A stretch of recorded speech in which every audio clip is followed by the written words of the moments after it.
When the Colosseum opened in 80 AD, Rome did not celebrate quietly. It celebrated for 100 days. The games were not symbolic. They were not small. They were designed to overwhelm. 50,000 spectators filled the stone tiers. Senators in white robes, merchants, soldiers, children sitting beside fathers who treated the arena like a classroom, because it was one. The Colosseum was not just architecture, it was instruction. At first, the events felt controlled. Exotic animals were released into the arena. Lions from Africa, bears from the north, creatures most Romans had never seen before. Hunters fought them to demonstrate bravery and dominance over nature. The crowd roared at skill, but the spectacle evolved quickly. Midday events were different. They were not competitions. They were executions. Criminals, prisoners of war, political enemies brought into the arena unarmed. Some were forced into staged mythological reenactments. Others were tied to posts. Some were made to fight trained gladiators they could not defeat. This was not random cruelty. It was choreography. Rome understood something powerful. Fear is more effective when witnessed. Executions inside the Colosseum were public, theatrical, unforgettable. They were not meant only to punish the condemned.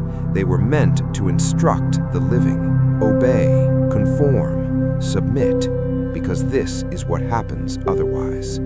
Gladiators came later in the day. Contrary to popular belief, gladiators were not always sentenced to die. They were expensive investments. Many were trained professionals. They had fan followings. Some were celebrities, but the illusion of constant death mattered more than survival statistics. The crowd did not attend for nuance. They attended for tension, for the moment when a defeated fighter knelt in the sand, bleeding, waiting for a decision. The emperor's gesture, thumb raised or lowered, became symbolic power. Life reduced to a signal. But historians debate whether the thumb gesture meant death or mercy in the way modern culture imagines. What matters more is perception. The crowd believed power was visible, and Rome thrived on visible power. The Colosseum was engineering brilliance, complex underground chambers, elevators lifting animals onto the arena floor, trapdoors creating surprise attacks. Death was staged with mechanical precision. This was not chaos, it was administration. Estimates suggest thousands of animals and possibly thousands of humans died in the arena over centuries. The exact number is debated. Ancient sources exaggerated for impact. Later historians romanticized, but the pattern remains undeniable. Rome institutionalized spectacle violence. Why? Because empire requires narrative. The Colosseum told citizens a story. Rome controls nature. Rome controls enemies. Rome controls fate. When foreign prisoners were executed in public, it reinforced conquest. When criminals were humiliated before death, it reinforced law. The arena was propaganda in stone form. Yet something shifted over time. As the empire expanded, maintaining constant spectacle became expensive. Exotic animals required vast trade networks. Gladiator schools required funding. Public appetite demanded novelty, and novelty escalates. Historical accounts describe mock naval battles staged in flooded arenas, entire sets constructed to reenact famous wars, complex theatrical executions designed to shock even a desensitized audience. But spectacle has a limit. Eventually, Christianity spread across the empire.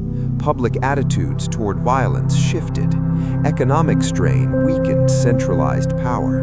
By the 5th century, the games declined. Not because Rome suddenly found morality, but because control shifted elsewhere. The Colosseum did not fall dramatically. It aged. Earthquakes damaged it. Stone was repurposed for other buildings. What once symbolized ultimate power became quarry material. Yet the structure remains. Tourists walk its corridors today, imagining roar and blood, often simplifying the narrative into barbaric entertainment. But the truth is more complex. The Colosseum was not built because Romans were uniquely cruel. It was built because power performs best when visible. Every empire has its arena. Sometimes it is physical, sometimes digital, sometimes symbolic. The method changes. The principle does not. The Colosseum stands as proof that systems can normalize what once seemed unthinkable, if repetition makes it familiar enough. It was not the violence alone that defined Rome, it was the organization of it, and perhaps that is more unsettling.